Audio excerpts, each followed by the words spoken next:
আপনার হ্যাঁ, আপনার কেমন লাগতো যে আপনি কি ধরনের সমস্যার মধ্যে ফিল করতেন এবং ফ্যামিলি আপনাকে বলতো? প্রথমত একদিন বাজারে গেছিলাম, তারপর আসার সময় একটি বিড়াল মাথার উপর পড়ে যায়। সেদিন থেকেই সমস্যা শুরু হয়। রাত্রে একজন লাশ হিসেবে আসা পাশে শুইতো, আর একজন ভয়ঙ্কর চেহারা হিসেবে আমার সামনে আসতো। তো প্রথম দিন চিৎকার করে উঠি, তো আম্মুকে ডাকি, আম্মু শুনে নাই। পরের দিন আবার শুই একা। পরে আবার দ্বিতীয় দিনই সে এরূপই অবস্থা। পরে আবার চিৎকার করে আম্মুর কাছে চলে আসি। ভয় আতঙ্কে অনেকটাই বিবর্ণ হয়ে আছি। আচ্ছা। পরে এই রাতটা কেটে যায়, প্রতিদিন এরকমই হয়। পরে আমার এক উস্তাদ আছেন, উনি এসব চিকিৎসা করেন।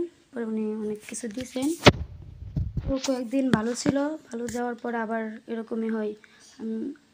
ওই সময় কি হয় সেটা আমি জানি না, তবে আম্মু বলে যে আমি রাত্রে হাসতাম নাকি। পরে আম্মু আবার ডাক দিতে আমি সজাগ হয়ে যেতাম। পরে এরকম করে অনেক দিন চলে গেছে। পরে একদিন সকালে আমি রান্না বসাইছি, বসানোর পর আমি আর কিছু বলতে পারি না। তো ওনারা বলছে আমি অনেক চিৎকার চেঁচামেচি করতাম, অন্যকে মারধর করতাম, নদী থেকে পড়ে ঝাঁপ দিছি, অনেক কষ্ট হয়েছে। পরে একবার সুস্থ হয়েছে, দেখি আমি নদীর পাড়ে। পরে আবার মনে হয় তারা দৌড়াদৌড়ি করে বাড়িতে নিয়ে আসছে। পরে আবার দেখি বাড়িতে আমি, তো বুঝতে পারি যে আমার এই সমস্যাটা হয়েছে। পরে এক কবিরাজের কাছে নিয়ে যাওয়া হয়, আশেপাশেই কোনো কাজ হয়নি। পরে আবার গেছি ওই বিজয়পুর, ওতেও কাজ হয়নি। পরে আবার লক্ষ্মীপুর যাওয়া হয়। পরে 5টা জিন বোতলে ভরে দেওয়া হয়, তবুও কোনো কাজ হয়নি। তবে তার একটা বাবা ছিল নাকি, সে সব করতো।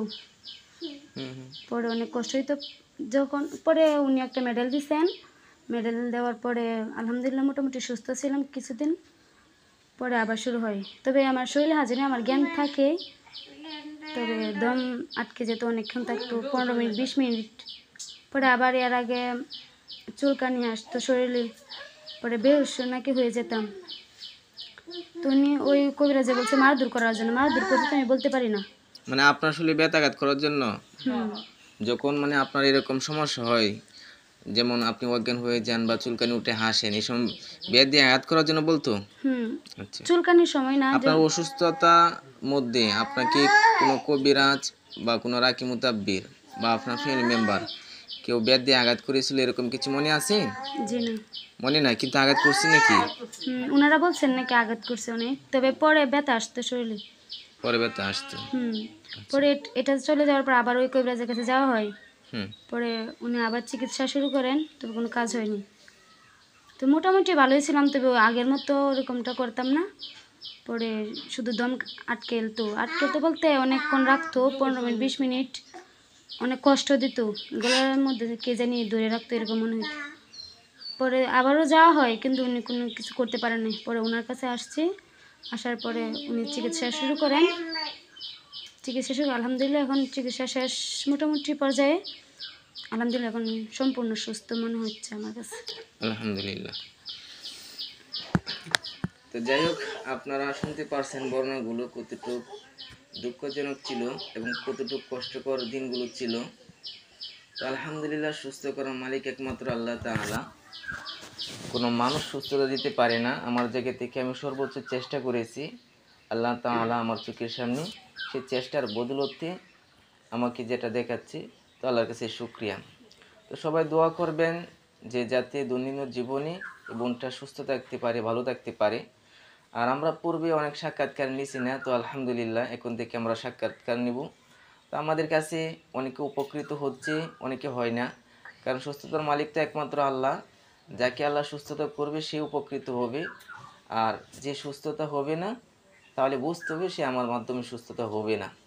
তো আলহামদুলিল্লাহ, আমাদের রুগীদের আমরা যখন ট্রিটমেন্ট করি, তো ট্রিটমেন্ট করার পরে আমরা সবচেয়ে বেশি সুস্থতারই বর্ণনা পাই, কারণ আমরা কোনো মানুষের কাছে হাদিয়া চুক্তি করি না, কোনো মানুষকে জুলুম করি না, এবং আল্লাহর উপর তাওয়াক্কুল করে কোরআন সুন্নাহের আলোকে কাজ করে থাকি।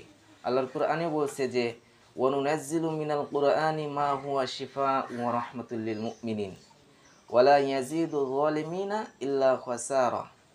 যে এই কোরআন অবতরণ এবং প্রক্রিয়ার মাধ্যমে এমন সব বিষয় অবতীর্ণ করেছি যা ইমানদারদের জন্য, পরহেজগারদের জন্য, মুমিন মুত্তাকিনদের জন্য রহমত স্বরূপ।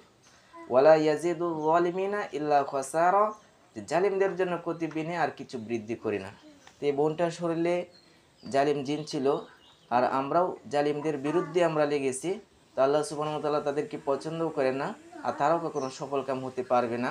তো সবাই দোয়া করবেন যাতে আমাদের চিকিৎসাগুলো যাতে সঠিক হয়, এবং আমাদের মাধ্যমে যাতে কোনো মানুষ বিভ্রান্তির মধ্যে না পড়ে, এবং আমাদের মাধ্যমে যাতে কোনো মানুষ ক্ষতিগ্রস্ত না হয়। তো সবাই দোয়া করবেন, আমার জন্য দোয়া করবেন, যাতে মানব সেবা নিয়ে যেতে থাকতে পারি। আসসালামু আলাইকুম ওয়া রাহমাতুল্লাহি ওয়া বারাকাতুহু।